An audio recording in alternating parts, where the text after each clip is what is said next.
Asuras and so forth. First homage to the Buddha Gautama, who out of his compassion taught the holy Dharma in order to rid us of distorted views. So Gautama Buddha.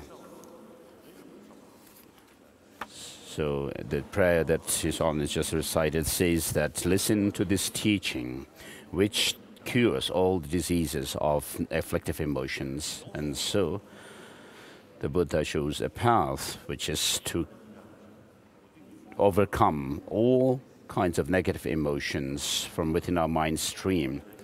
In the non-Buddhist traditions, they do talk about the afflictive emotions, and particularly the afflictive emotions of the desire ram, and they do their practice based on the understandings of these. And in the case of Jains, the Jain practitioners, they practice non-violence and peace.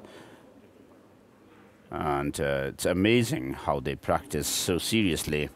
And then they also pluck their hair, which is also one of their practice, but I don't know what the bald Jains who are bald would do, because they don't have hair.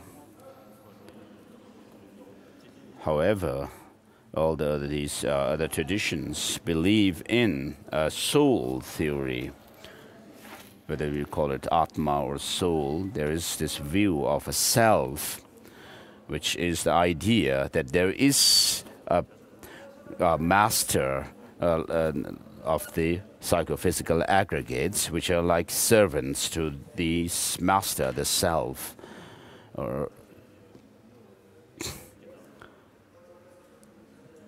And so with regard to how the afflictive emotions arise within the desire realm at the gross levels, but they do explain, but when it comes to explaining the subtle arisal of negative emotions, then it's difficult for them. But the main impetus of the teaching, the main profundity of the teaching of the Buddha is revealed in the path pertaining to the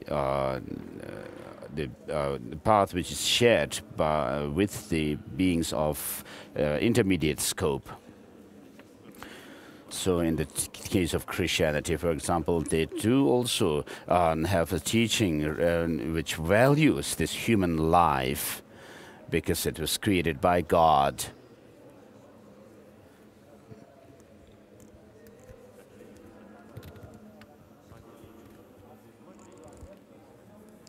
And then they also teach about the sufferings of like hell and so forth. And so as Uddara Tantra, Mahayana Uddara Tantra says, the teaching which is founded on the Four Noble Truths is unique to the teaching of the Buddha. Teaching based on the Four Noble Truths is only found in the teaching of the Buddha. And when the Buddha is proved to be an authoritative and reliable person, it is said that because the Buddha is able to teach the main practice of how to avoid negative actions and also how to overcome the afflictive emotions which obstruct the attainment of liberation, and teach that of selflessness, realizing which the wisdom counters the afflictive emotions at the root. And not only in explanation, but proved through reasoning and logic, but also that these destructive emotions that we have, which has remained fearless until now, and together with its self-cherishing attitude, they together have actually remained in us for so long. And this, the factor which outdo them or do away with these is the selflessness, understanding of the selflessness, and therefore regarding the process of attaining the liberation, definite goodness, through the understanding of selflessness based on reason, and not only remains in the text something to be like a spectacle to look at, but actually if you apply that insight, you can see that that it works to overcome. And so in the great treatise of Lam Rim, Rinpoche says, therefore, the Four Noble Truths are important and essential in all the teachings to be introduced in the Hinayana or Mahayana teachings. And therefore, entering and exiting samsara is explicit and very clearly explained. And so the disciples should be led through this teaching in this way on the teaching of the Four Noble Truths. And therefore, the teaching of the Buddhism, I first introduced, and then you should lead disciples to overcome the preoccupation with this life and preoccupation with future life. And the introduction should be done on the basis of the Four Noble Truths. Otherwise, talking about the four Buddha bodies and the Buddhas having all those excellent signs and marks of great personality. And so the profundity and the specialty or special quality of the Buddha's teaching would be revealed through this teaching that we are going to go through today. And when you understand the teaching on the basis of the understanding these four truths and so forth, then it gives an enthusiasm, special enthusiasm to follow the path. Otherwise, when you talk about suffering in the lower realms and so forth, it's almost like scaring people away. So once a person came to see me and told me that he was feeling unwell, and I asked why, and he said he had this soglung problem, some imbalance in the energy problem. And I asked him, why did that happen? And he said, because of meditation on impermanence. So this body and the mind that we have now, subject to suffering, the three types of suffering. Of course, when you focus your mind on these sufferings that are explained, it could give you this kind of imbalance in energy, lung energy. But when you think about liberation and how you can attain it, how it's possible for us to overcome our negative emotions and reach that goal, it gives a special impetus and in gathering the enthusiasm to pursue the path and that goal. And so we are going to go through the... we are left with a slight bit at the end of this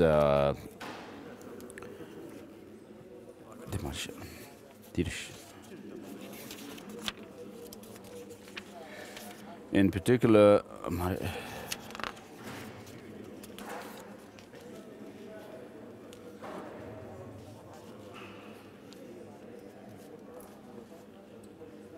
so after thinking about these things, the way to modify your behavior, this is in two parts. The general teaching, in particular, how to purify oneself.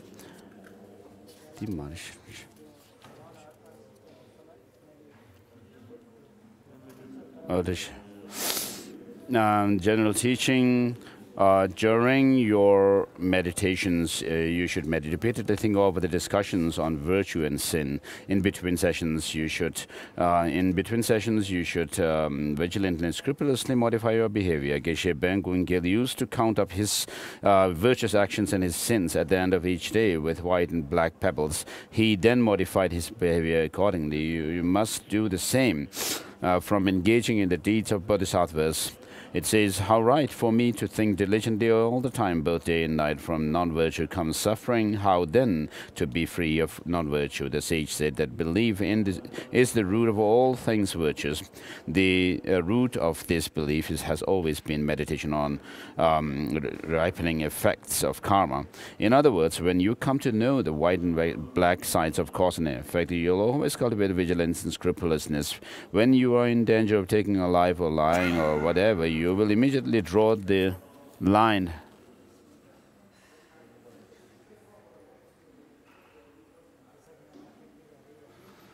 If you purify yourself, even the subtle sins you have done, expiate yourself of them and refrain from doing them again, then, as we find in Nagarjuna's letter, whoever was once reckless may later become... His Holiness is asking to move the fan further from him. Whoever was once reckless may later become scrupulous. They are then as comely and cloudless as a cloudless moon. So there's suffering if there is the fan. If I don't have the fan, then I also have to suffer. So there's both. In both cases, there is suffering. Just like Nanda, Angulimala, Ajatashatru, and Udayan. I've always discussed this verse in the preparatory rite sections. Day 6. Nanda was dominated by lust. Angulimala killed 999 men. Ajatashatru killed his father, who was a non-returner, and Udayana killed his own mother. Yet they purified these sins. Your previously accumulated sins will also be purified. So it is vital to combine expiation of these sins with refraining from repeating them. To sum up, in this small scope section, you should place high value on the law of causality by putting them main points into practice. Even great Atisha put special emphasis on this. Once in Pampo, there was a man who used to recite the seal of Pangkong and a man who had pawned a copy of the 100,000 verse Perfection of Wisdom Sutras. Immediately after their death, Yama's minions led them under the ground and brought them into his presence.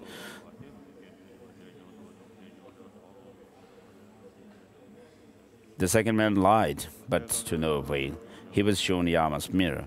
The mirror revealed who had sold the sutra, who had bought it. The lentils the man had bought for the proceeds, with the proceeds, and even the child who picked up the lentils when they were spilled. The man was thrown into a giant gold cauldron. The man who used to recite the seal of Pangkong took refuge and so returned from the dead. Geshe told him, "Tell your story to others." You might think, in my next word, the sins I have accumulated will not harm me because my abbot, ordination master, and so forth don't know about them. But the king of single-pointed concentration sutra says, the stars, the moon, and all may fall, that earth, its mountains, its cities may perish, space itself may be transformed into something else. But you, Buddha, will not speak words untrue. In other words, Buddha's discussion of the law of causality is the truth and will never deceive. Not even the smallest virtue or sin will disappear of its own accord. You should therefore modify your behavior properly. Even so, because of your excessive familiarity with every small sin, since beginner's time you have been tarnished by them, and should therefore expiate and refrain from these sins by using the 4 opponent powers. In particular, how to purify oneself with the 4 powers.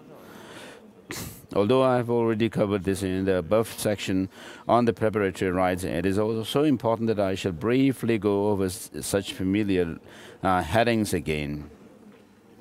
The first is the power of repudiation. This means having strong regret for one's sins of the past. This is the most important of the four powers, for if one has it, the others will follow of their own accord. This power is the result of having faith in cause and effect.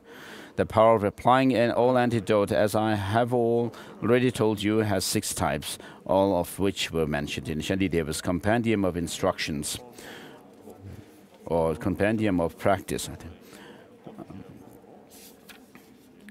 All the same, any virtuous practice done to purify the sin becomes an example of this power. The power of refraining from the misdeeds involves firmly resolving to refrain from it and thinking, even at the cost of my life, from now on I will not do it again. It will be difficult at first to be able to abandon all your misdeeds for good, but there will be some things that you can abandon from the root. For the things that you cannot abandon in this way, you should cultivate a resolve to refrain from doing them. Think, I will not do them today, and repeat this every day. The power of the basis taking refuge in developing bodhicitta. This is the point of having these 2 prayers at the beginning of meditations on Vajrasattva and recitation of his mantra, or of the confession of transgressions, and so on. We have accumulated every sort of sin since beginningless time. Our collection of sins is like the treasure hoard of a king. Even so, as I have already mentioned in the preparatory rites section, if we vigorously expiate them by means of the 4 powers and refrain from repeating them, we will be able to purify even karma, whose consequences we will otherwise be certain to undergo. It is best to do this using Akashagarbha's confession, the confession of transmigrations, combined with full prostrations, or Suvarnabhasutamas Confession Sutra, as discussed in the volume Miscellaneous Works of Tsongkhapa's collected works, and the like.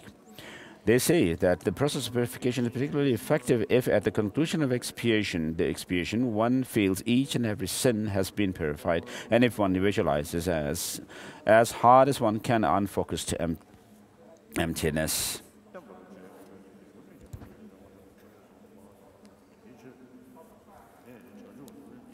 And non-objectified emptiness. It is not helpful to be either indifferent to one's sin or to remain afraid of them. It is vital that we beginners expiate them, and then we do so vigorously for a long time, until the signs that we have purified ourselves mentioned in the spell of Kandakari appear repeatedly. As I said, ordinary monks will purify sins by attending public ceremonies or debating practice, by pursuing their studies and contemplation, and even by participating in a series of debating tournaments between the various houses of their college, if such things are done with the aim of accumulating merit and self-purification. And this section on the small beings of small scope is in Pabongka Rinpoche is finished. Next is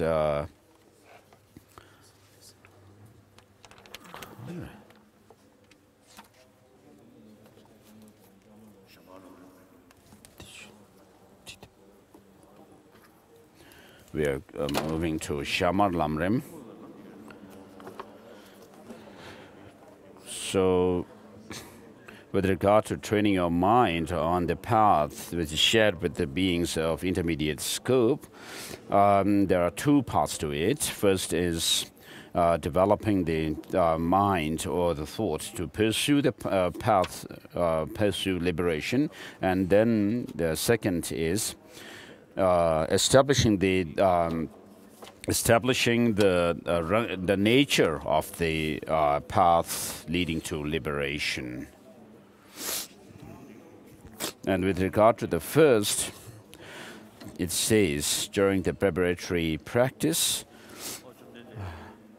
by thinking about the faults of true suffering, as the Buddha says, you should know suffering.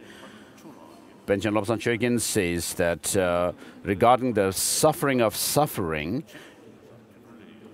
even the animals have, by fearing this kind of experience, they have this wish to be free from this kind of suffering. And with regard to contaminated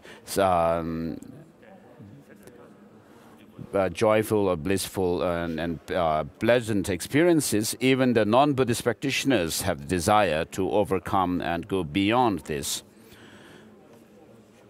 As I said before, the Jain practitioners and so forth, and the other non-Buddhists have great practice. When I have been to Mahakumbha Melas festivals 2 or 3 times, and I was going to go to the third one, but because of bad weather, I was unable to go. And because it's important to have harmony amongst all religious traditions, which is one of my reasons to go to the Melas. And we can see many hermits living in solitude, the non-Buddhists, the hermits. And it's not the case that they come during Kumbh Mela, come naked.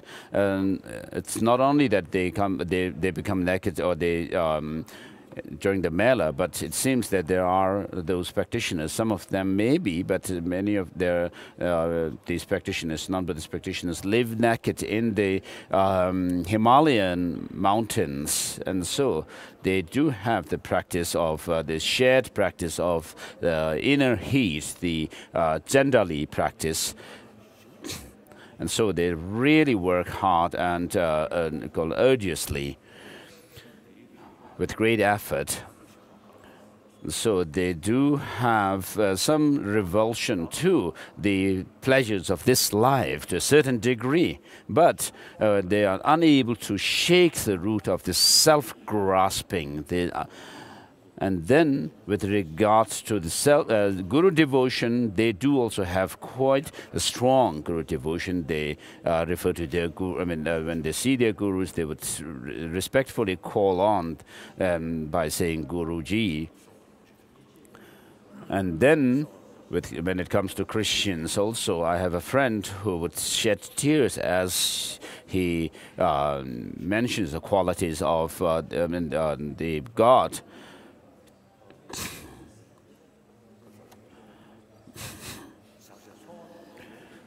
So even the non-Buddhists have, they do feel renunciation from the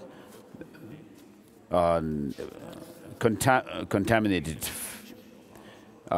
pleasure, whereas, as Panchen Losang Chökyen says, we should mainly focus on the conditioned existential pervasive suffering of the entire samsara. And so we should focus mainly on the changeable suffering or suffering of change and the pervasive conditioned existential suffering. This is what the Buddha refers to by saying, when he says suffering should be known. So the text says, establishing with regard to the first, at the preparatory stage, reflecting on the faults of true suffering, you should contemplate the benefits of easily developing interest in pursuing liberation and great compassion. And after meditating the faults for quite a long time, consider this. Certainly, will attain a higher rebirth status by striving to avoid negative actions and cultivating the positive actions. However, unless I attain liberation, the freedom which is the freedom from the root of suffering, which whatever riches and excellences there may be in the human and deities realms of existence, they are not beyond the nature of the pervasive conditioning existential suffering, except that I'm deluded in to consider the conditioned suffering as happiness. There is no true happiness in the cycle of existence at all. Besides, whatever excellent things of the samsara I may gain, they, in the end, they ultimately turn out to be bad. And this is similar to a criminal. Attaching to this samsaric pleasure is similar to someone, a criminal, who is bound to be executed in a month, but who, in the meantime, would undergo legal procedures and also beatings daily, but who has stopped suffering the daily beating, due to someone's favor of pleading for him on his behalf. Yet this criminal will not have yet, because of the imminent execution approaching nearer and nearer to each day, the criminal will not have the slightest joy in his heart.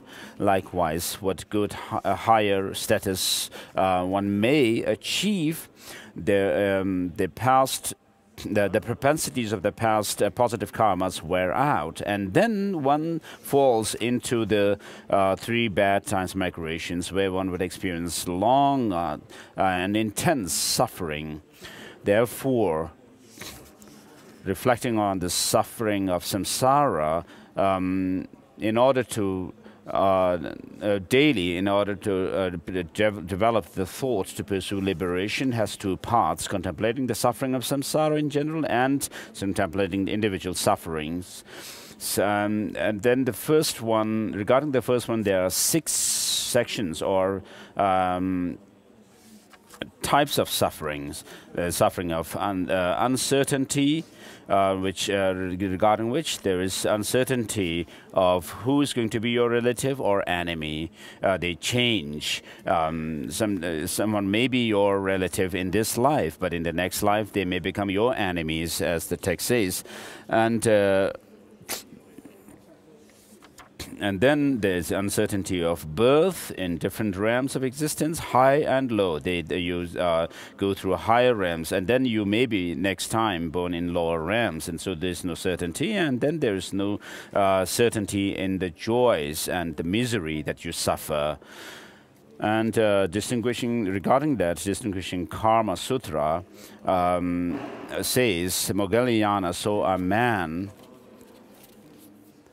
holding his son in his laps, and eating fish while feeding up the bones to a black dog sitting before him. And Moggallana says to a wise man who has visited the place, this fish, this householder is eating, was his father, who used to fish from the pond behind their house and eat them. After his death, the father was born in the pond as fish numerous times, and this man, his son, has caught those fish hundreds of times and ate them. And then the dog, the man's mother, was his mother, who, obsessed with desirous attachment, had not given wealth to anyone.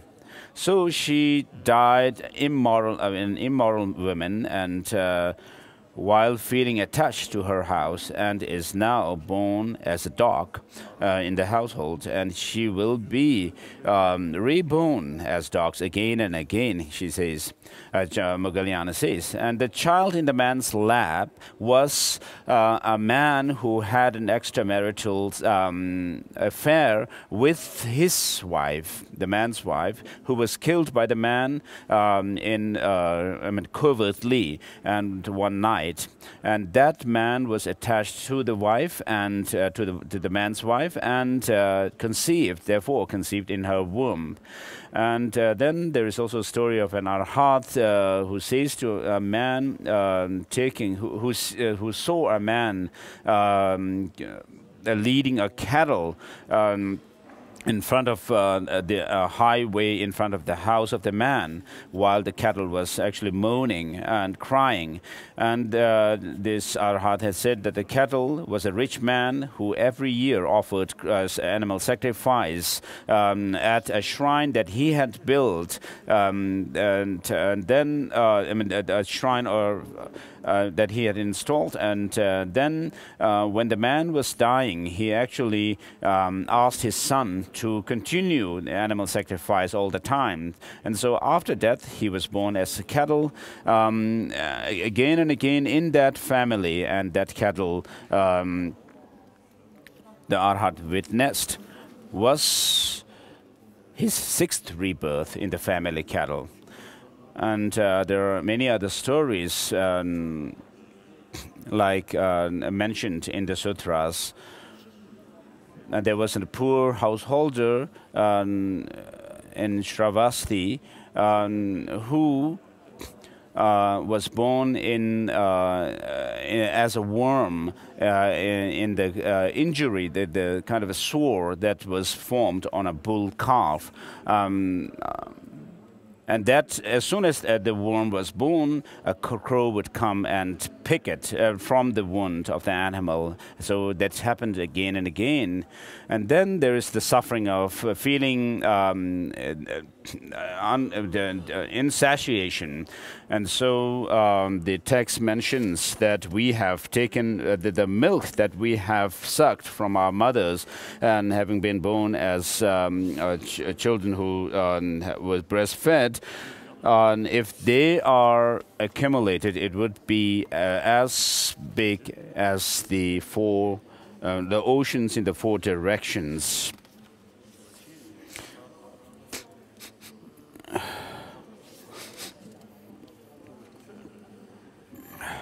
And then, and so forth. And so the text goes through other types of suffering. And so because of our feeling discontented with the pleasures of this samsara, we are born again and again in the depths of suffering. And so we are left in samsara, in the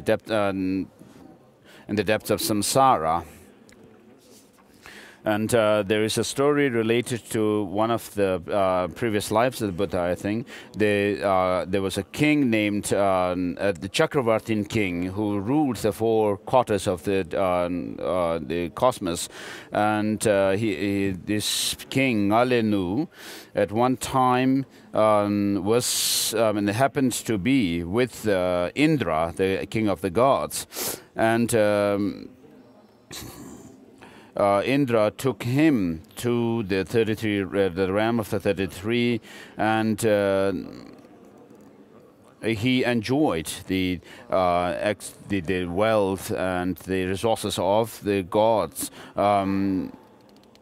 together with Indra. But at one time, he had this malicious thought, thinking,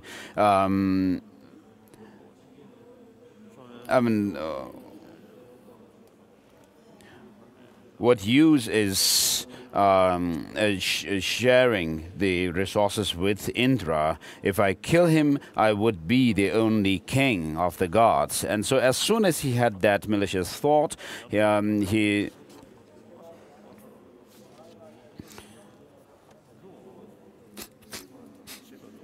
so he fell down from the sky and to a palace in the world, an old palace in the world, and he suffered almost, to the point that he almost died.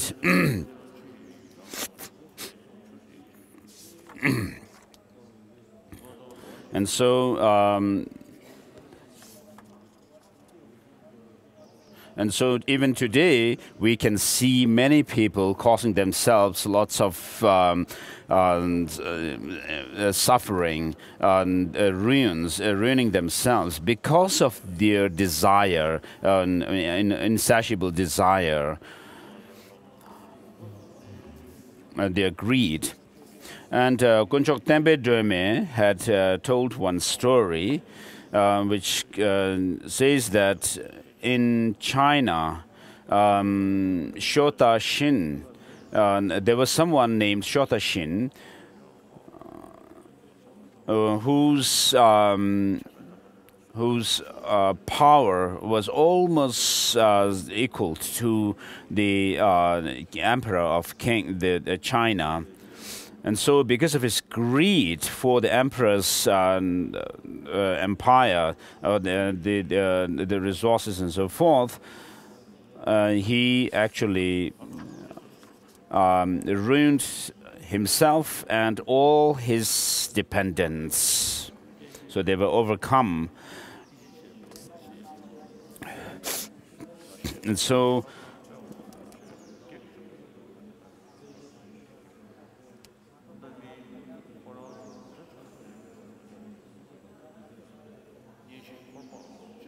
when we also meet with one person, I mean, when we are gathered with one person and look at another group which has 10 persons or so, and we would also see, oh, then of course I could do with this one person, and when 10 persons, if I have the 10, then it would satisfy me. But when you have the 10, then you would want more and more. So then you will also suffer like Shota Shin, this Chinese.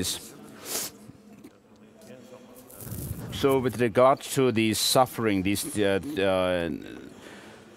types of sufferings, in Lam Rim Chemo it gives 8 types of sufferings, with suffering of birth, and then ends with the appropriation of the suffering of 5 psychophysical aggregates. And so we should think about along these lines as given in Lam Rim Chemo. So suffering due to rebirth, and suffering because of the ensuing unpleasant experiences. And so you would, by thinking along this line, these sufferings, then you will feel, if I could, how good if I could, and how nice it would be if I could go out of this suffering, which comes due to our negative emotions. So this is more powerful meditation. And then the next suffering that it mentions here is having to go leave the body of samsara again and again, and then next is having to take rebirth again and again, and then the next suffering is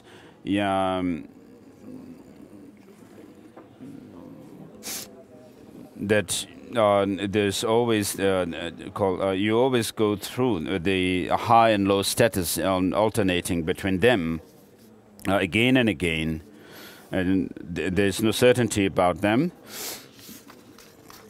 And then there's the meditation on the faults of, I mean, those are the faults, and then there's the fault of being alone.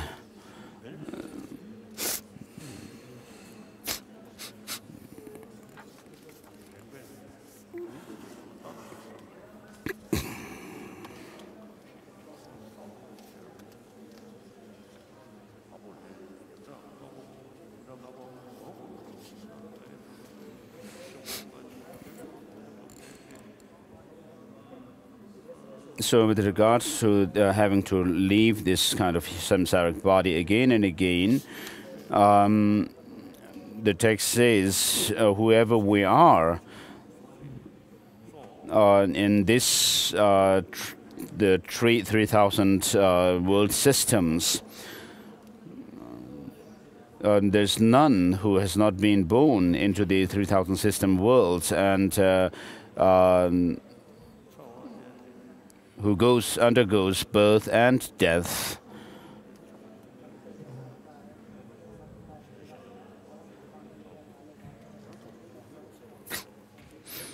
not even as little as the tip of a needle.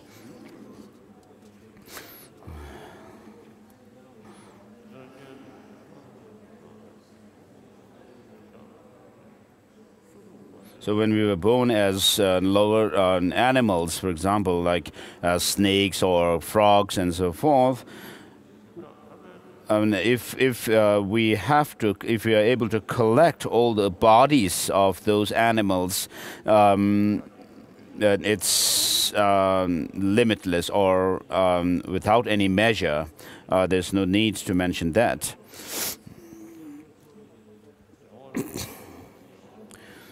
So it is, of course, known that they are the most difficult to be born as humans. And then, having been born as humans, we die. And if we were to collect all the bones of all our bones as humans and pile them up in one place, it is said that the height of these bones would be as high as the Mount Meru, and the blood that we and the blood in those lives, if we put them together, and it's said to be as huge as the oceans. And so there's no it says that there's no value in feeling haughty about having this kind of human life now.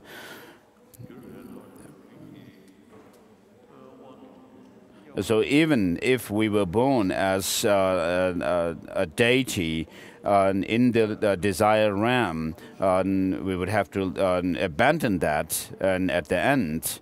And so there's no, so the body that we gain or obtain in our lives in samsara are unreliable.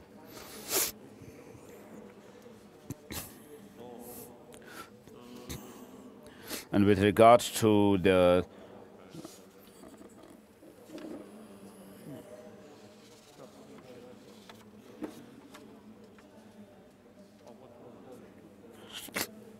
with regards to having to go over the faults of having to conceive over and over again in samsara, the text says, as explained in the two above outlines that have foregone,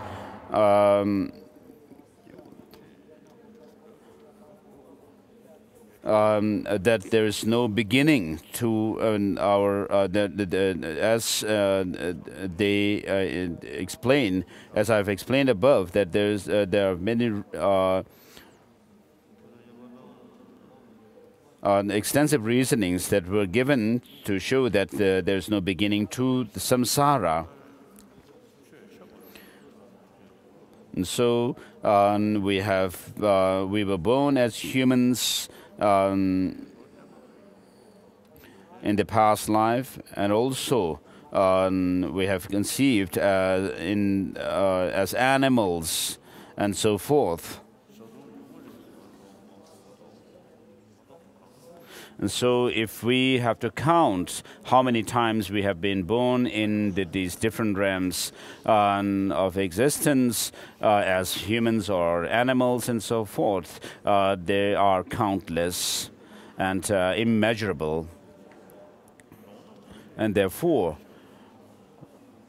there's no beginning whatever in this beginning to our birth in this samsara.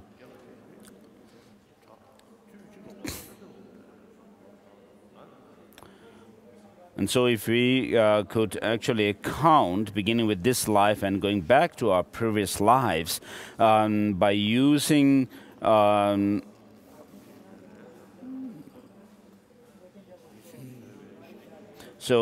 using the grains of or the particles on this earth,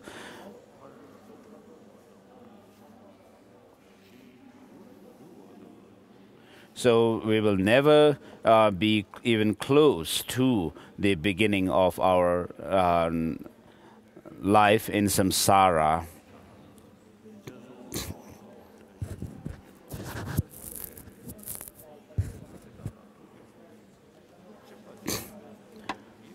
So since time beginningless, so recently one of my friend who was a Tibetan government official in the past, and he had great pain, and so usually people would request me, please give us your blessing so that I would be over with this. I would come out of this pain. But this official asked me, please pray for my death as quickly as possible.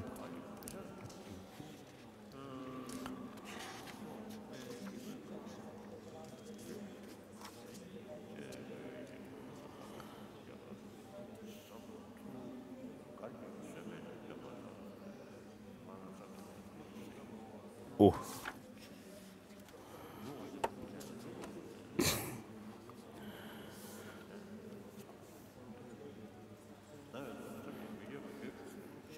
And so, since time beginningless, whatever form of life I may have been through, I have definitely suffered immeasurable pain, and so sometimes people become sick with AIDS and other diseases, and they are kind of cast aside by society, and they have lots of suffering because of that as well.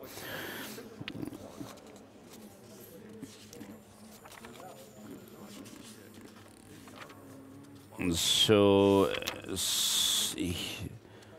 I saw one Indian, perhaps.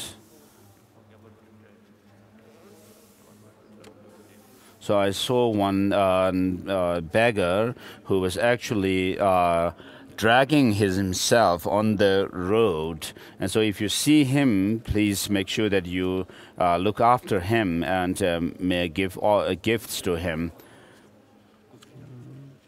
So they cannot be lying or pretending. So these they may not be many, but very few of them would have this kind of disability.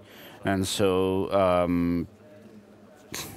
so as Buddhist practitioners and wearing the robes, it would be good for him also to leave an imprint with as admiring and appreciating the monks and nuns. If you could give him gifts. So I saw this person who was dragging his bottom on the ground and wearing a yellow shirt.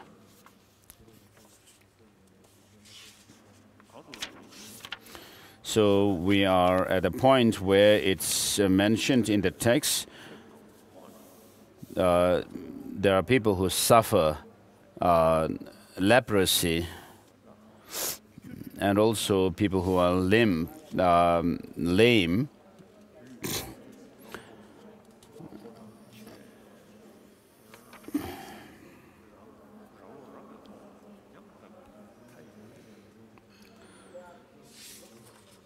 So there are,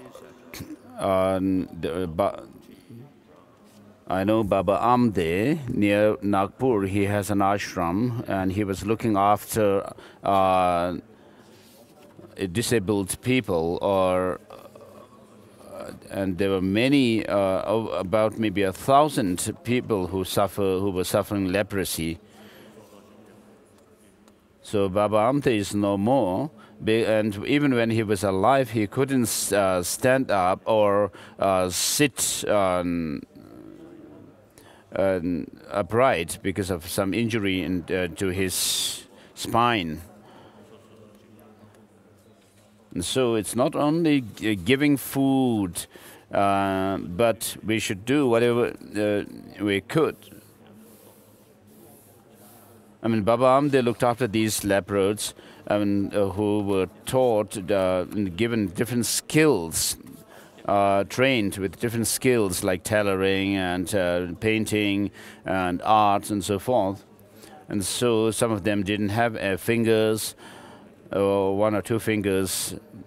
They had one or two fingers, but even then they were really working hard.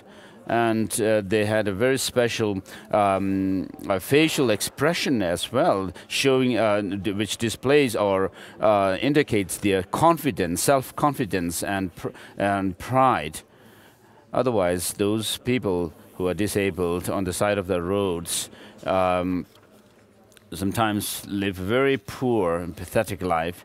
And so when I won the Nobel Peace Prize, and so I offered some part of the Nobel Prize money to the Baba Amde ashram. So when we actually mingle with these people, poor people who are disabled and so forth, I mean, they also feel good. When they have nobody to look after them, and they feel really poor and suffer a lot, feeling lonely. But when they are taken care of, like Baba Amde did, they really feel happy and enjoy.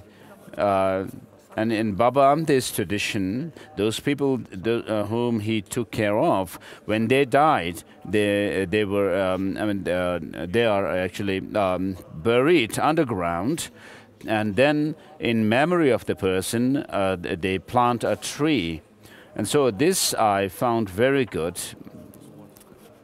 So there are a few Indian organizations like that, and recently, we're at a meeting in Dharamsala.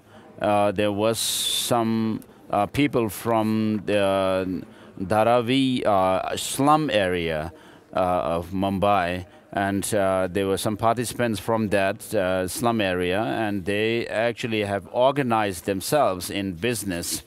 And so they said that their products are selling well in other parts of the world and in India. So otherwise, people who are considered to be low caste and so forth, they also feel some sort of demoralized. But if we treat them kindly with a feeling of brotherhood and sisterhood as being same human beings, and then they enjoy. And then in my residence in Dharamsala, there was some renovation work done to protect the house from demolition during earthquake. And so these laborers have come from Chhattisgarh and other places in India.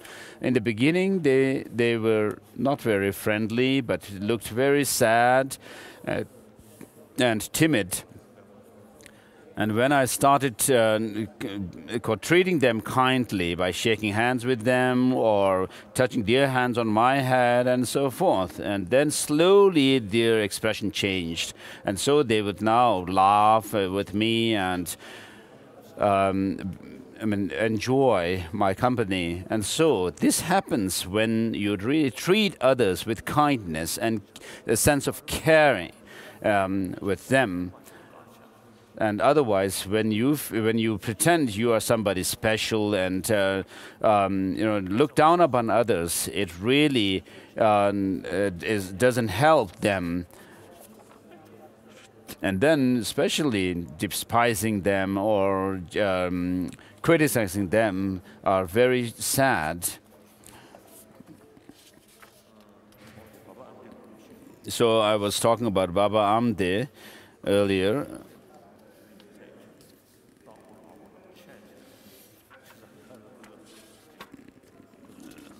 So the people suffering from leprosy.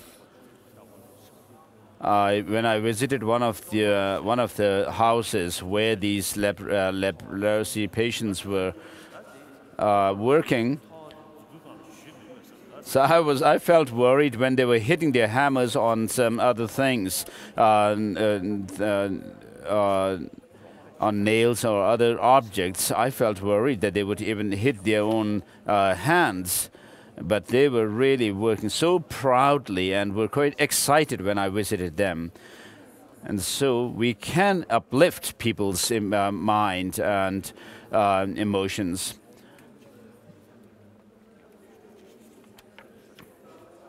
So when we see the poor people laughing and smiling because of our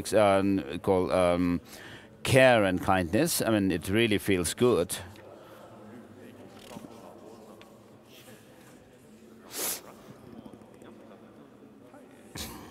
So there's numerous kinds of sites that we can, there are numerous things that we can see, such as people getting their hands or fingers chopped off and so forth.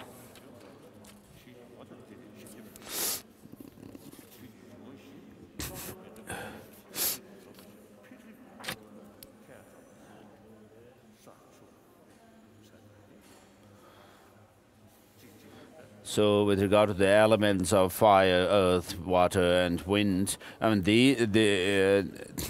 these are opposing one another. And for example, fire burns things. And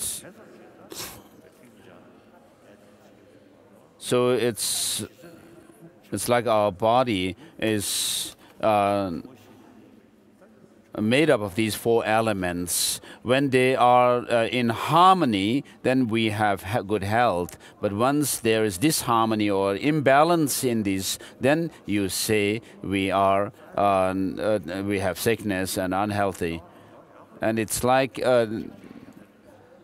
and so in the 400 verses, it is said that these 4 or 5 elements in themselves are contradictory to each other.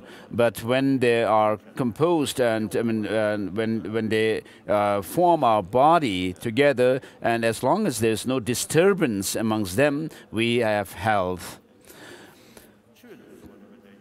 And so it says that we are like our body is like a container which in which there are four poisonous snakes, and as long as the 4 poisonous snakes are in harmony and not harming each other but remain rather quiet, there's no harm. But once there's disharmony, and then all kinds of killing and one another, for example, can happen.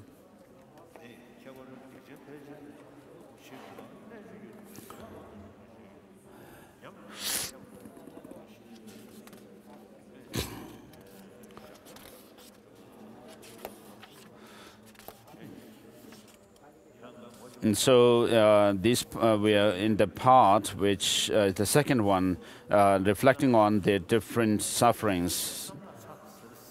So I have a friend who told me that people who are non-believers, when they're about to die, they don't really fear anything. Whereas people who have some religious faith, they have more fear at the time of death.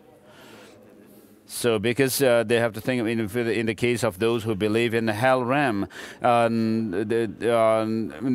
would have to think whether, according to their own behavior in their life, that when they reflect and they find that they have done such grave negative karmas, then they would be worried that they may be born in lower realms of existence, and that gives them fear.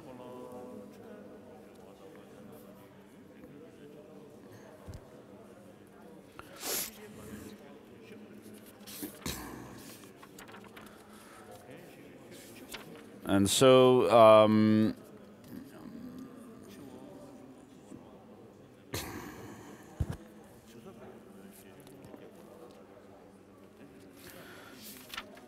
so we are at the reflection of the different types of suffering. such as suffering in the lower realms of existence and suffering in the higher realms of existence, and then a summary of them.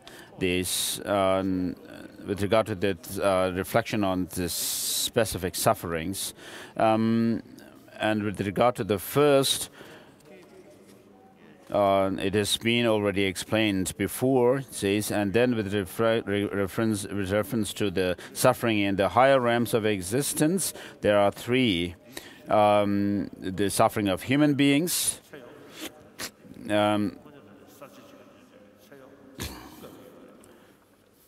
and with regard to slavery, people who are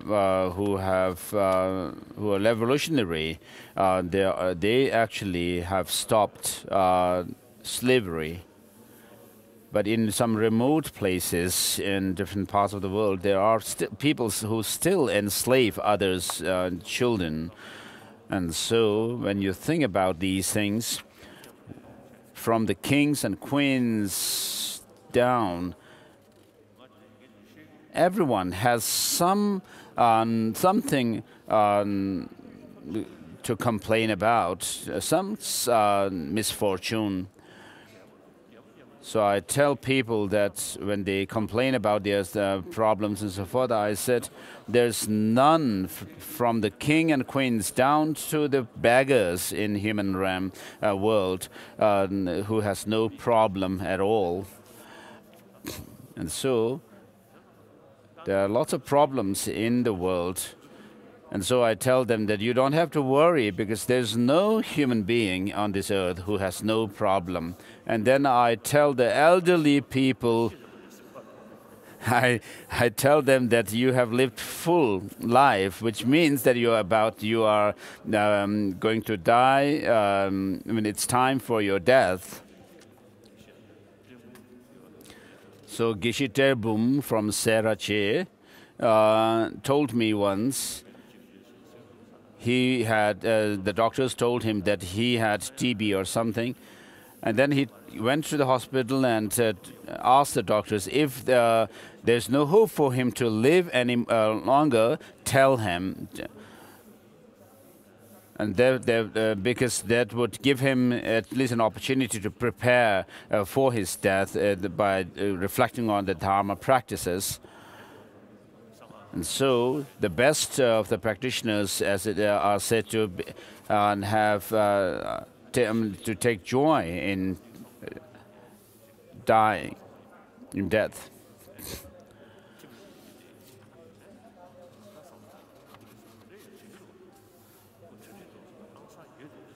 So if you reflect on death, the process of how we will die, I mean, when we die, it's not like a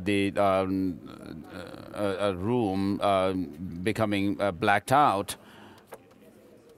But if you are able to think about death, then it also serves an impetus to reflect on the dissolution processes. So I do the resolution practice of this deity yoga 7 times or so in daily. And of course, it's very difficult to reach the path level of taking the 3 states of the death, intermediate, and rebirth into the 3 kayas in actuality. But may I have a great increase in joy and delight at the time of death through having familiarized my mind with these, the process of taking the 3 states into 3 kayas or Buddha bodies. And even if I cannot reach any high realization, as Master Shantideva says, which intelligent person would despair and thinking about despair to ride the horse of bodhicitta which leads one from bliss to bliss.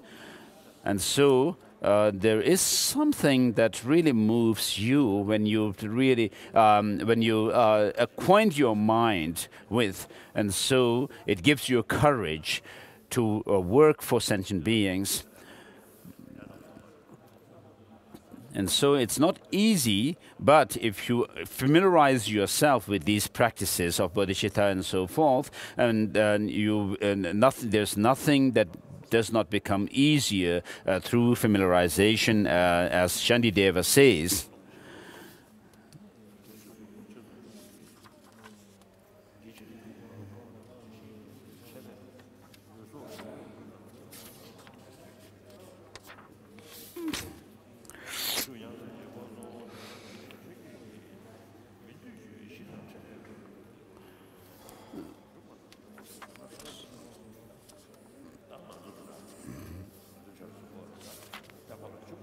So those who have entered the door of Dharma refers to us.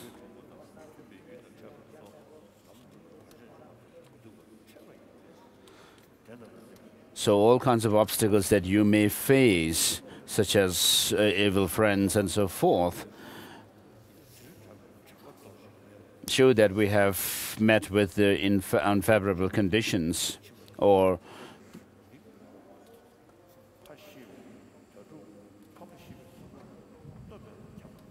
there are people, children who roam, drift around because their parents have died and they are getting no food. And then rich become poor. And then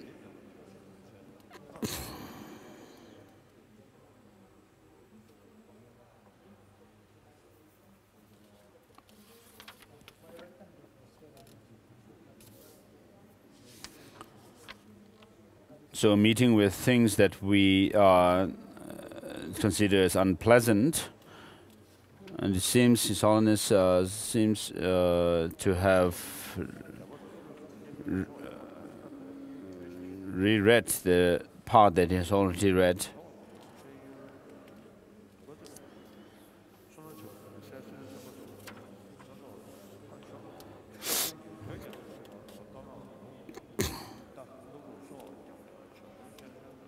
So with regard to this kind of suffering of meeting with unpleasant things,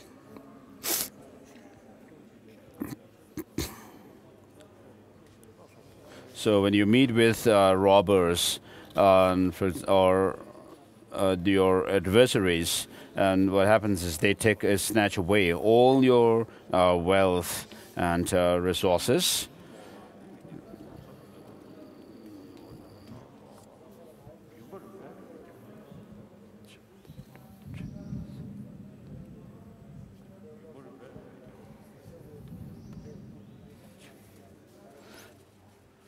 And then we blame on them for having robbed us or killed people and so forth, and make a great deal out of it. And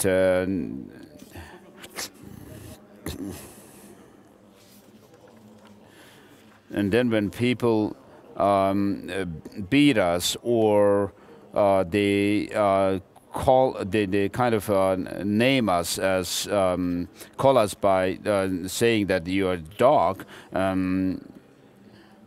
we kind of despise them as well, abuse them, and also even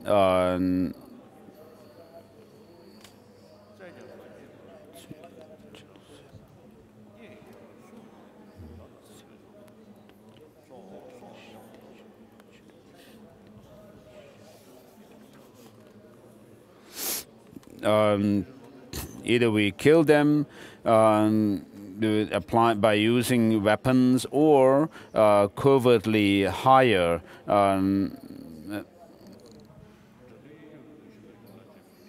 or we actually bring them under ours to serve us, and as servants throughout their life, and give them all kinds of, cause them all kinds of suffering, and indulge ourselves in all kinds of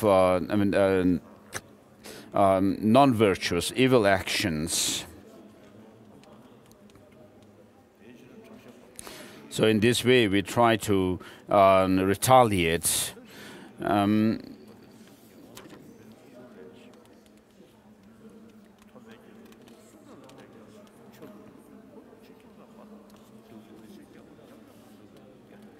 So there are many other types of sufferings of this kind that we meet with, such as being punished by the kings and rulers, and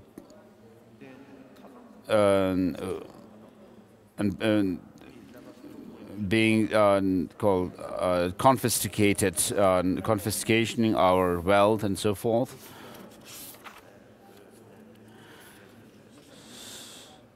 So as humans, of course, not only we should only be not only should we be able to gain food, shelter, clothing, and so forth, but we have to be we have to actually be different from the animals, which is by using this intelligence and think about the greater goals rather than getting lost in only the samsaric, attaining or obtaining the samsaric pleasures.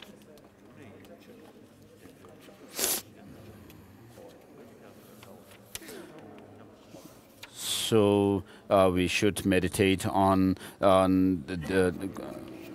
we should meditate to such a point that we would not be content with this kind of human life in samsara, but think about going beyond this suffering of samsara as a whole.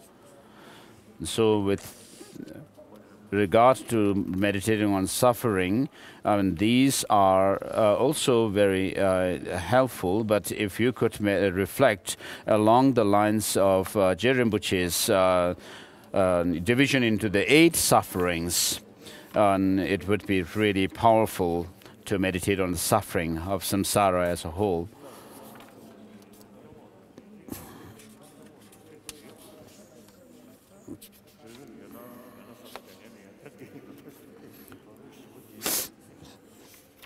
And then next, it says number 2 is the suffering, reflecting on the suffering of the non-gods.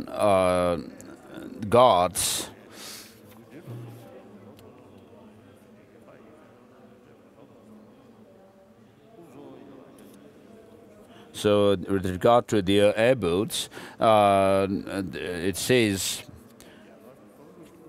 they have these different townships, like which are named the great town of which is Luminous, and then the series of moons, and then the excellent abode, and also the unwavering abode.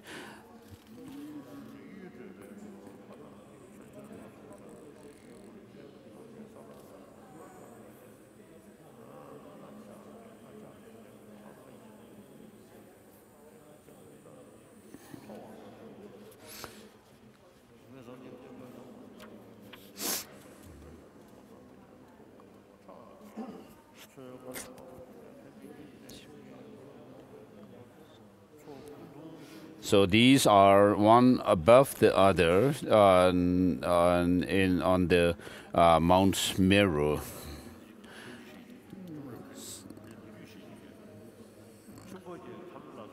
There is a story that I have in the Lhamolatso, the small lake or pond of Balden Lhamo. One Lhasa monk from Lhasa had gone there, which of course is shows visions.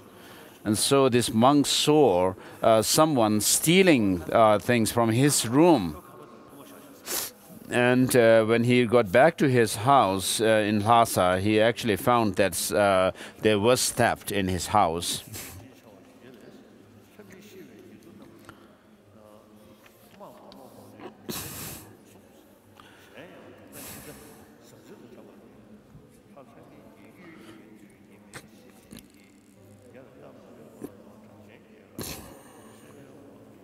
And so in the second abode which is called the series or the garland of moon, there is a lake which is called the lake, all-seeing lake. So which shows the pictures or images of who would win or lose in war between the gods and non-gods. So with regards to the cosmology that is explained in our text, these are in accordance with the Indian beliefs in those old times. And I have been saying that the Buddha had not come into the world to measure the world or to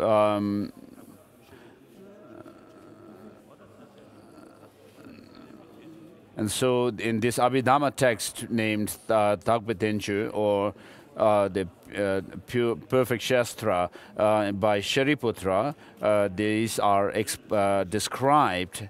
And in the non-Buddhist treatises,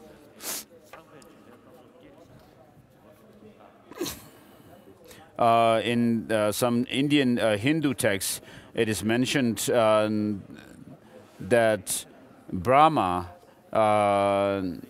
creates all kinds of world systems. And so there's a similar line in Abhidhamma Kosha which says all the world systems are arise from, created by karma. And then the sun is called the one which is drawn by 7 chariots or horses.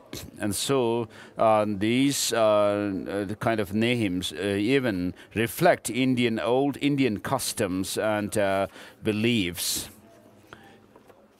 And with regard to the lunar and solar eclipses, we cannot accept what is explained in our traditional text, and which in the traditional text it is said that the moon has its own light, which is not the case at all. I had a telescope when I was in Lhasa, so I used to, from Padala, I used to watch it. And so when the sun is setting, during the sunset time in the evening, when I watched the moon, pointing the telescope to the moon, I saw that the sun's light falls on the moon, and that actually creates shadows on the moon. Because there are mountains and hills on the moon as well, and because of which the shadows are formed. So I showed the shadows also to my 2 tutors, the Yongzhen Rinpoche and Chija Rinpoche, and they also said, yes, there are mountains up on the moon as well.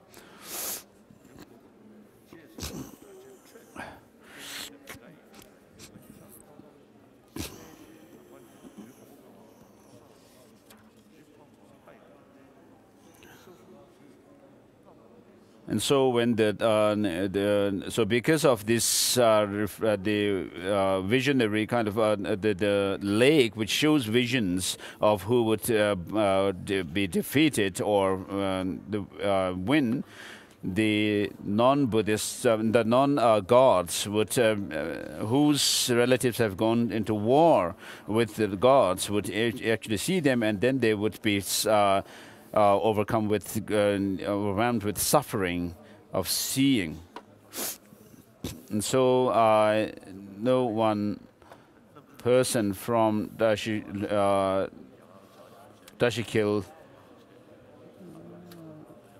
So if you go on in a plane crossing Tibet and then Afghanistan and to go up, and then you will also reach the USSR, and then you will reach the Arctic Circle. And when you cross over from there, you'll reach Canada. And so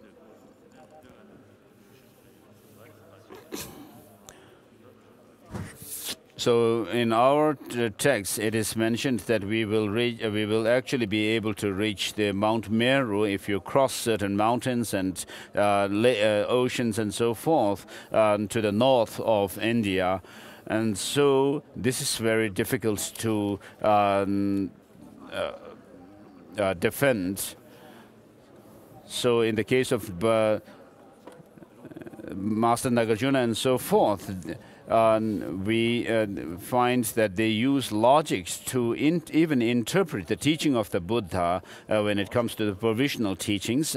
And if we cannot be reliable, if we go against, by going against reasoning or logic, how can we go against empirical experience?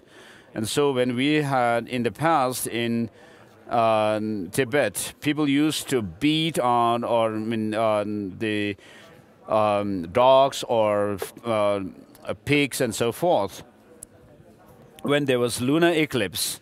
And so when I also watched the moon during lunar eclipse, it appeared that the biggest people have told me that the moon was really feeling greatly scared because of the lunar eclipse coming. And I also thought that was true, and it seemed to me also that the moon was really trembling during lunar eclipse. So these are not true. And so we could say that such beliefs are also. I'm perhaps having a big mouth here, but if Shamal Rinpoche, the author, is here, what would he say? So he might call me this Amdo lotus holder.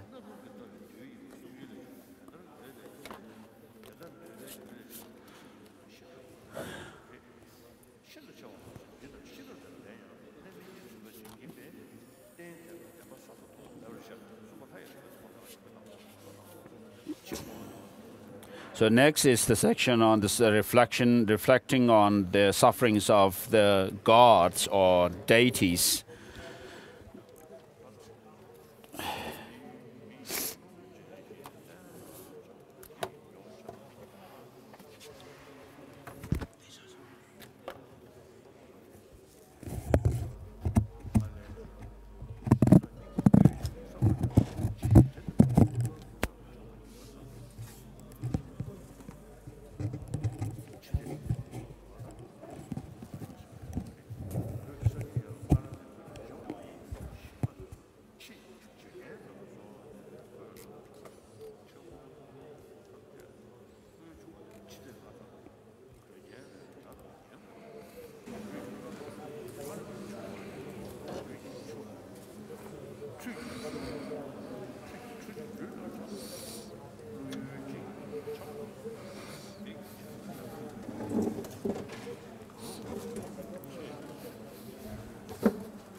So next is a presentation of the suffering of the gods and goddess.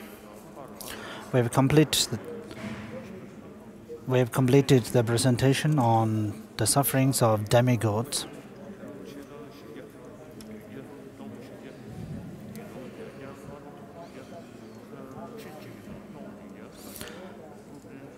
So the suffering of the god and goddess actually first started with the desire realm gods. And the suffering is further categorized into the suffering while dying, the suffering of dying of those gods, and being born into the lower realms. The 6 desire realms are actually said to be living in a very celestial palace with all the comforts and facilities. And it is all due to their past accumulations and merits. But when they came to see that their accumulated merits are, when the merits ceased, so then they see their death very near, and they lose the shining from their body. And also the complexions also changes, and they are not able to remain on the seats and the cushions as before, and also develop a sense of a very sad and sinking feeling. And also the flower garlands that they used to wear also becomes old. And before, the clothes that they wear used to change by itself, and the new clothes continues to change by itself, but it doesn't happen anymore. And also bad odor start coming from the armpits and other parts of body, so which are referred to as the 5 signs of dying. And from one sutra, it is also stated that unpleasant sounds also arises, and they hear very unpleasant sounds, and their body, the light of their body also reduce.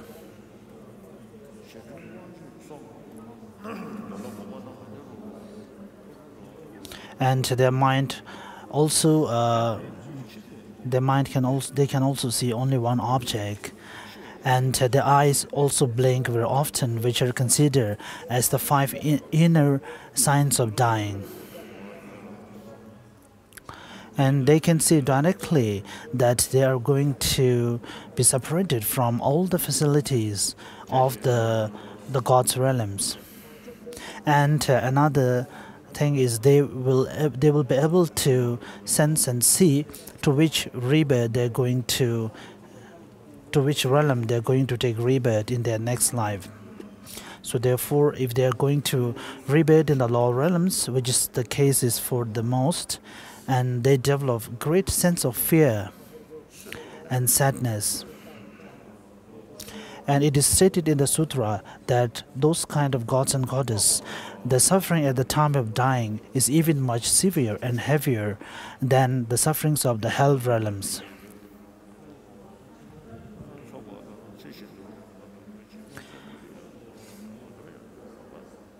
So such kind of the dying process actually lasts for about 7 weeks, and 1 week of the desire realm, the gods are actually very long compared to the human realms.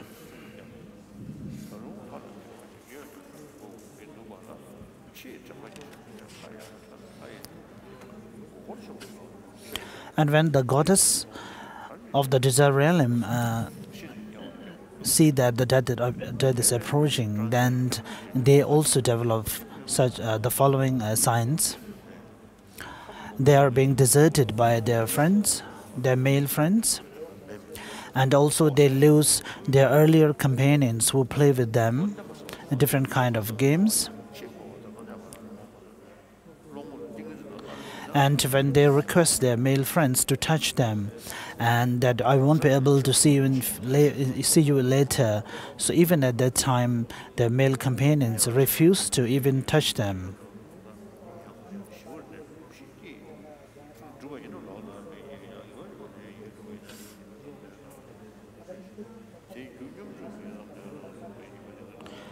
And some of them to rebirth in the human realms after they pass away.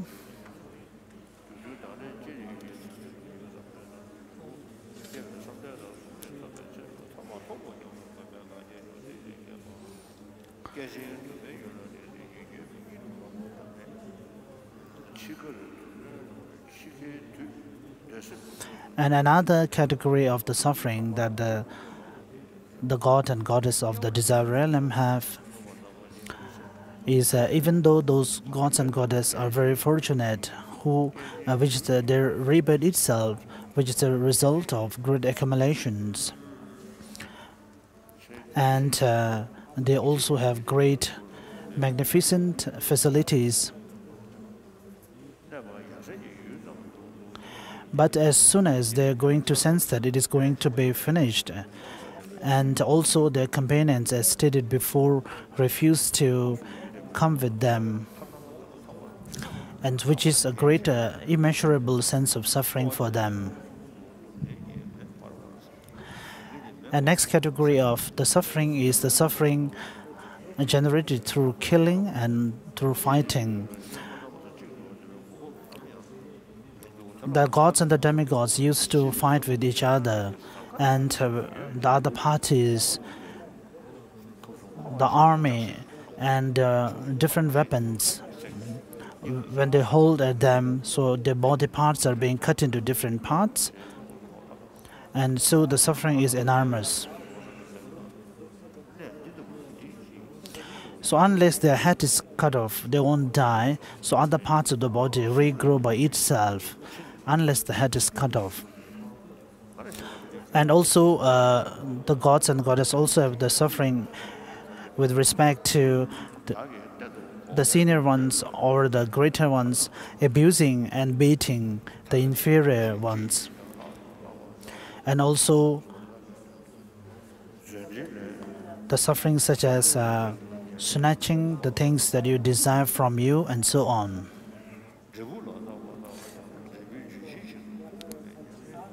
Such kind of sufferings actually exist in the 33rd heaven and below.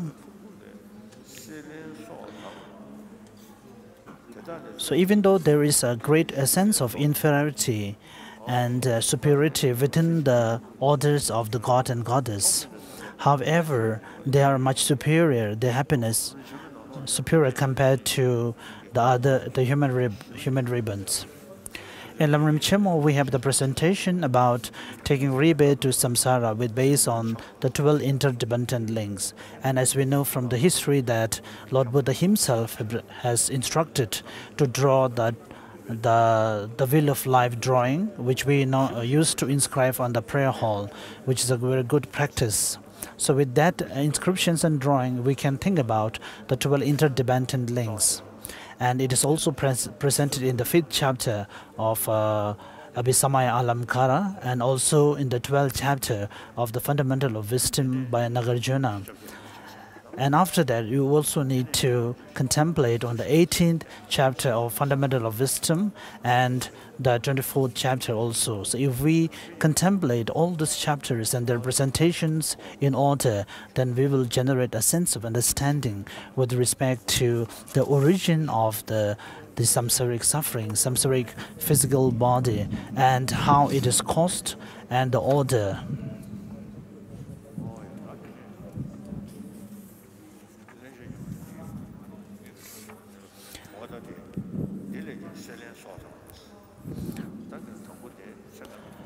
So from the 12 interdependent links,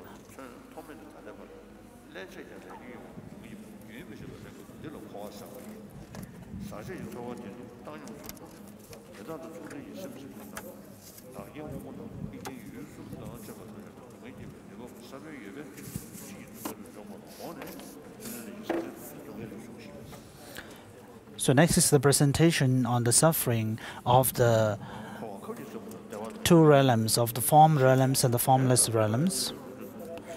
And after that is the outline of summarizing all the sufferings of the 6 realms.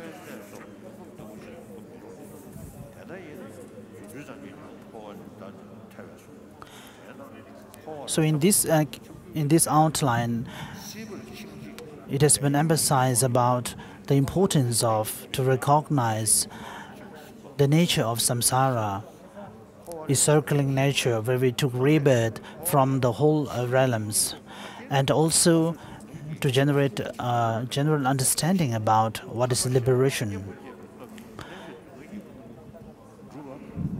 And as presented before, the general and the individual sufferings of all the desire realms and so forth, it is important to consider that our human body itself is the source of all those sufferings. And when we start the practice from the taking refuge, then also to relying on the spiritual master and so on, at that time onwards, we must have a good understanding about the 4 noble truths. And also when you look at the qualities of your spiritual master, as it is presented in the ornaments, about the 10 qualities that the master needs to understand and those things. So therefore, when you think about those qualities, the master itself need to have understanding about emptiness, and also the student also. Of course, in the clear presentation of the ornament text, of course, it is based on the mind-only school, but we can interpret the same way for the other philosophical schools. So thinking about the order of taking rebirth and liberating from samsara in terms of the Four Noble Truth is the best way to think about it. And it is also true that first we need to think about the taking refuge, then also when you contemplate about the qualities of the three jewels, and from among them the second one, the Dhamma jewel, which comprise of the path to cessation and the cessation truth. And when the truth of cessation is explained, when we have to understand about the meaning of cease, we need to rely on the fundamental wisdom about the 18th chapter and the 24th chapter, as I told before. So in these chapters, we will realize that how the mind grasping all the phenomena as true existent arises, and how they are wrong view by nature, and how this kind of attachment and desires actually arise from the ignorant mind.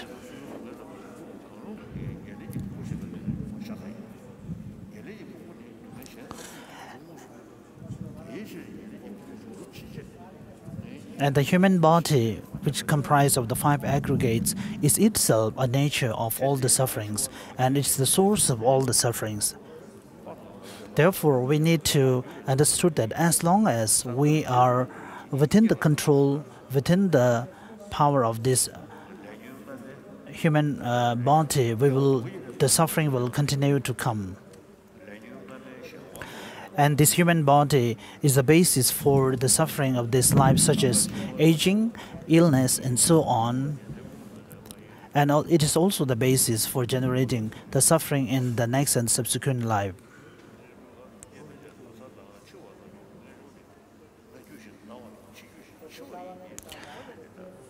And the suffering of the suffering and the suffering subject to change will continue to arise as one leads to another. As the the condition in suffering, which is the third category, is the basis for arising the first two suffering.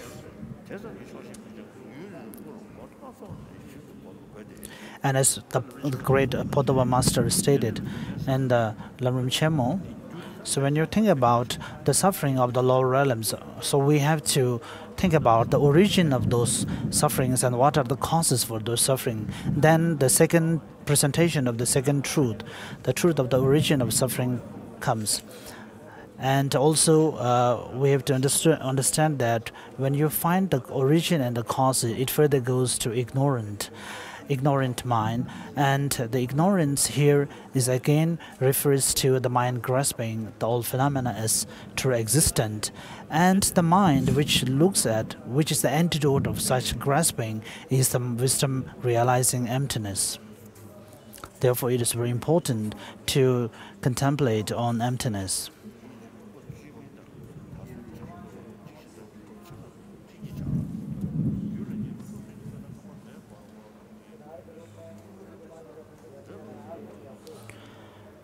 So as you contemplate on the sufferings of the samsara as presented before, so one need to meditate and one need to get an idea that how good it would be if I'm free of all these sufferings.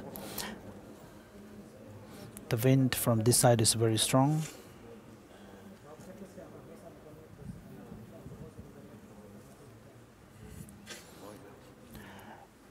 And one should not be satisfied merely by generating such a kind of motivation. So upon that, we need to meditate and meditate further to make sure that and we have to find a way to eliminate those sufferings.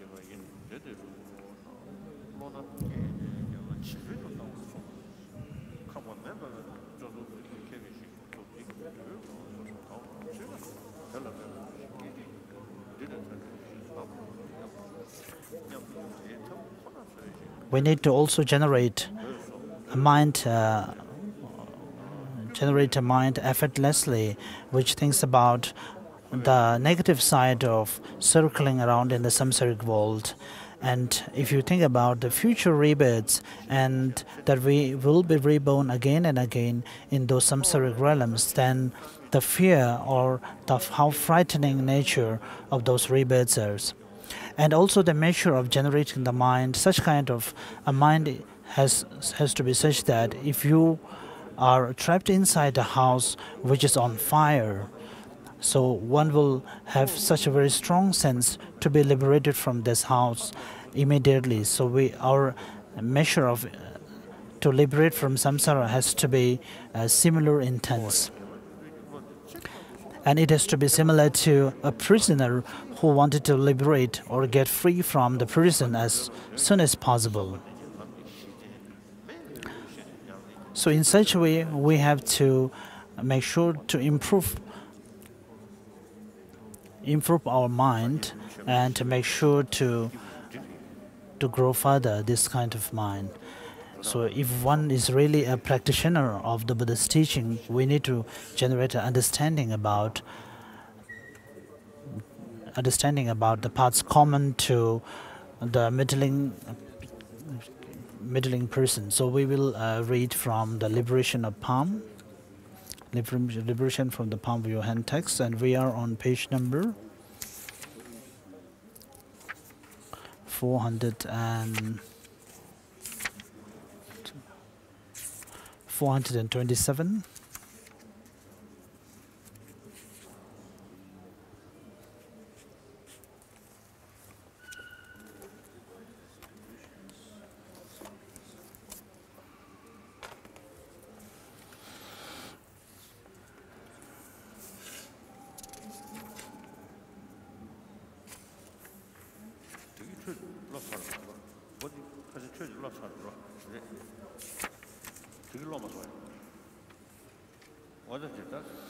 We are on day 14.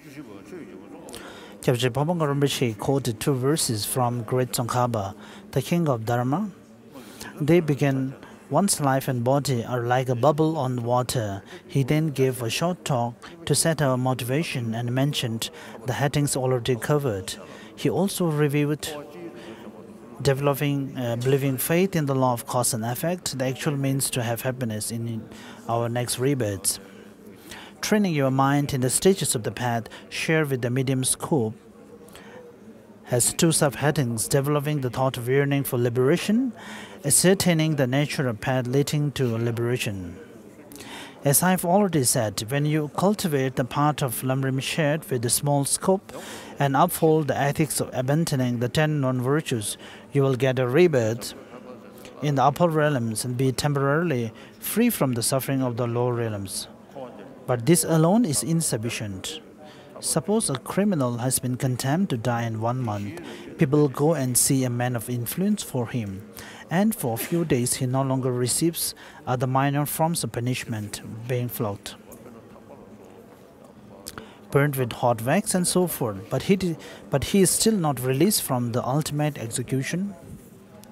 Similarly, one would not be free of samsara forever, as it says in engaging in the deeds of bodhisattvas. You could go again and again to upper realms and continue to enjoy so much bliss. When you die, you fall to the suffering of the lower realms, where the suffering is unbearable and lasting. In other words, you are certain to go to the lower realms when you run out of the right throwing karma. If you want to stop the flow of suffering for good, you must be freed from samsara for good. In this medium scope section of the Lam Rim, you must develop thoughts of yearning for liberation. There are two ways of developing this: by thinking about the nature of four truths, or by thinking about the 12 interdependent links. Here, liberation means being released from bondage. Suppose you were freed from the ropes binding you, you would then be liberated from them. We are similarly bound by karma and delusions to the aggregates with which we are inflicted. We are bound in the following way. Owing to karma and delusions, the aggregates are formed. In terms of the realm, there are 3 realms in which this happens. That is the desire realm, form and formless realm. In terms of migration, there are 5 or 6 types of migration in which this happens, and in terms of birth, there are 4 modes of birth, that is, rebirth from a womb, etc. That is the nature of this bondage, and liberation means being freed from it. People generally assume samsara to mean taking on bodies from the peak of existence down to the hell without respite. People who have not studied think samsara means circling between temporary residences or circling between the 6 types of migration. This may be the correct usage of the word, but it is not the real samsara. Some scholars claim that samsara consists of such kings as being conceived again and again. However, the 7th Dalai Lama, Gyaltsang Gyaltso's claim is the best, that samsara is one's continuum of rebirth into the contaminated, afflicted aggregates. One is therefore liberated from samsara when one has broken the continuity of being reincarnated and being brought into existence under the power of karma and delusion.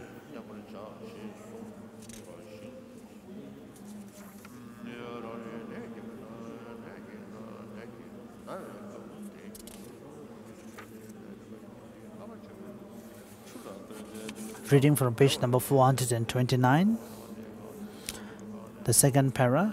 There are said to be 2 ways of doing this, by thinking about the 4 truths or the 12 links. I shall now discuss it as per the first of these. When Bhagavan Buddha first taught at Varanasi and turned the wheel of Dharma for his 5 earliest disciples, he said, "Monks, this is the noble truth of suffering, this is the noble truth of source of suffering, that is the noble truth of cessation, that is the noble truth of the path." He discussed the 4 truths 3 times each. The one of the qualities of the 4 noble truth, which is to understand for the Tibetan term rik, so there are 2 different spellings. One spelling is in terms of the cognitive, to cognize, and I think even in the Sanskrit it is the same term. So therefore we have to use the term rik, which is the synonyms of the cognition. In terms of causes and effects, the truth of the source of suffering should be discussed first. However, the 4 truths here do not follow this order, for the truth of suffering was discussed first. The point of doing this was as follows. Suffering was told first because you should be moved to renounce it. If you are not so moved, you will not want to abandon its causes. When you first want to achieve some separation from these causes, you will work hard at the path, the causes for this achievement. So the 4 truths we discuss in this order so as to reflect the disciples' practice. Thus, these 4 are the fundamental things that determine how people seeking liberation should modify their behavior. Venerable Maitreya taught some similes in his sublime continuum of the great vehicle on knowing about the need to destroy the cause of suffering. And as for the liberation, the meaning as it is similar to as presented by Nagarjuna, Lama Tsongkhapa in the commentary on the fundamental of the wisdom, that it is a state where the temporarily obscurations are clear, and the nature of the Buddha nature of the mind itself has to be understood as mere emptiness, being clear of the temporary obscurations. And sometimes we have to play with the words about the path of being clear of the obscurations. So the term path can be imply different ways. And also in our debate courtyard, we have terms such as path and this kind, which can be explained or used in different ways.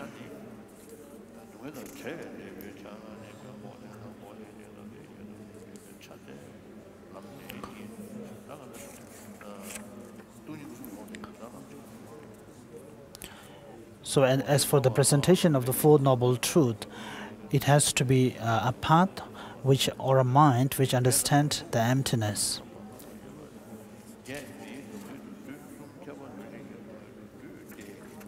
Reading from page 430. The great fifth Dalai Lama gave a water analogy. When you sleep on a comfortable piece of ground and your undersides gets wet, you want to first find out from where the water is coming and then stop it. You must want to be without the cause of suffering. If you are to work hard, that means to be free of the disease of suffering.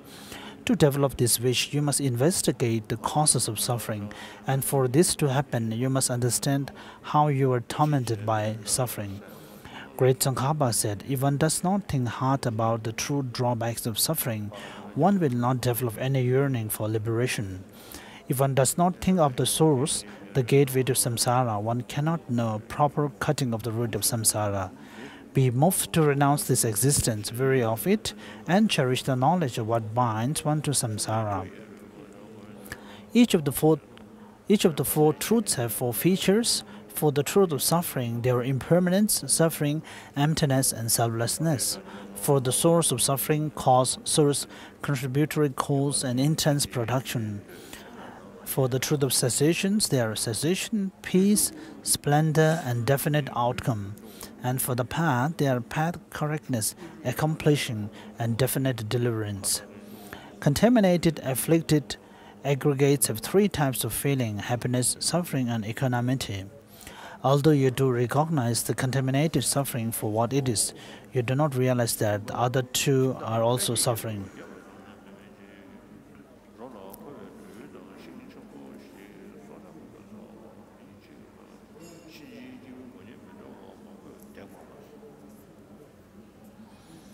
Reading from page number 431, the subheading, Thinking about the General Sufferings of Samsara. This has 6 sections. The first is the ban of uncertainty. You may sometimes be reborn in the upper realms, but as long as you have taken rebirth in samsara, you have not transcended suffering at all, because samsaric happiness is totally untrustworthy. Let us take the example of our past and future rebirths. Our enemies, friends, parents, and so forth change places. Once a family's old father always used to eat fish from the pond behind the house. He died and was reborn as a fish in the pool. The mother was attached to the house, so she was reborn as the family's dog. The son's enemy had been killed for raping the son's wife. Because the enemy was so attached to her, he was reborn as her son. The son caught his father, the fish, and killed it. While he ate his meat, the dog, his mother, ate the fish bones, and so was beaten by her son. Her own little son, his enemy, was sitting on his knee. Shariputra saw this and said, he eats his father's flesh and hits his mother. The enemy he killed sits on his knee. A wife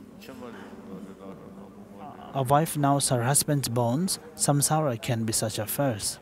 Also, as Nagarjuna's letter says, fathers, sons, mother, wives, persons can change, enemies become friends and change back again. After that, those in samsara have no share of certainty. In other words, although we are sure about enemies, friends, etc. will always be that way, we cannot really be so certain. Friends in the early part of our lives can become our enemies later on in our lives. Our enemies can become our friends, and this holds for wealth and poverty. Sometimes who was rich yesterday could become a beggar today because he was robbed by enemies, and so on. Reading from page 433, the ban of being dissatisfied.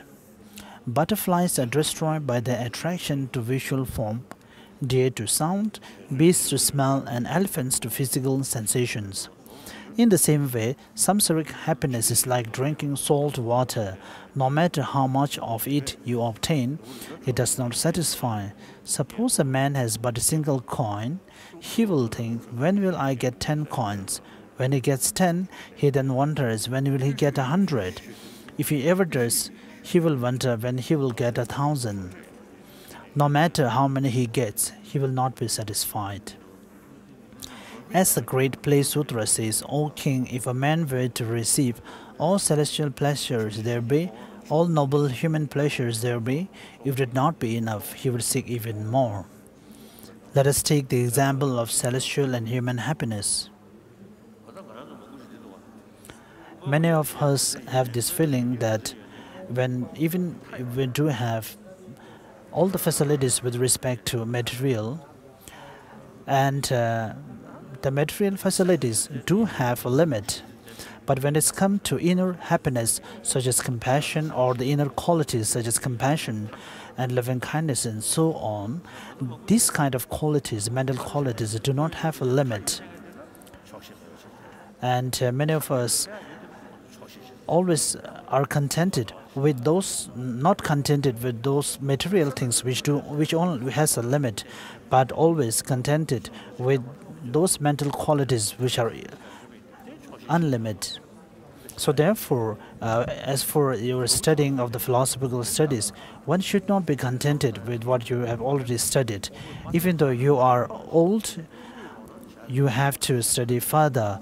If your senses are not supporting, or if your eyes are not clear, that is a different case. Otherwise, you have to make effort and study further as long as possible.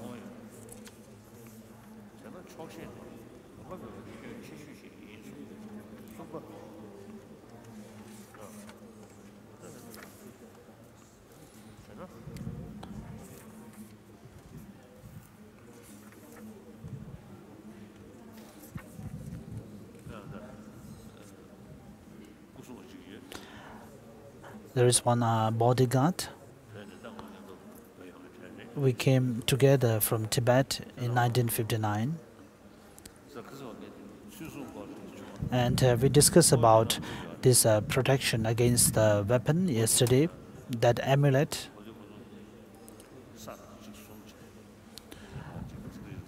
And initially in Tibet, they took a little control of some land, and they fight back to Chinese military. Then later, when they recede and recede from the fight, and he just have a glance back. His duty was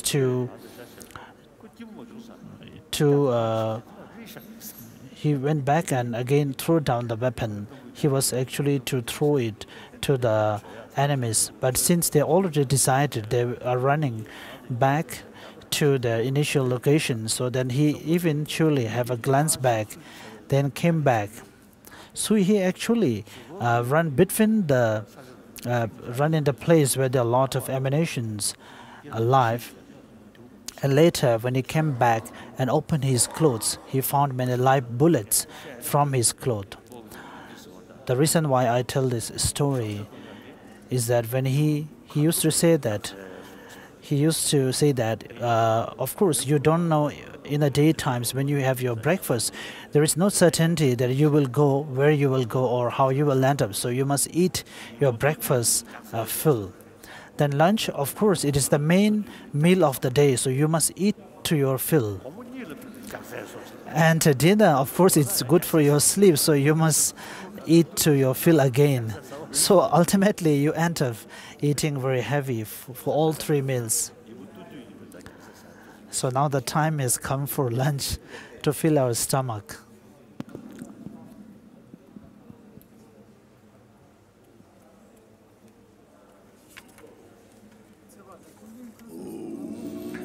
So we stop here at page number 434.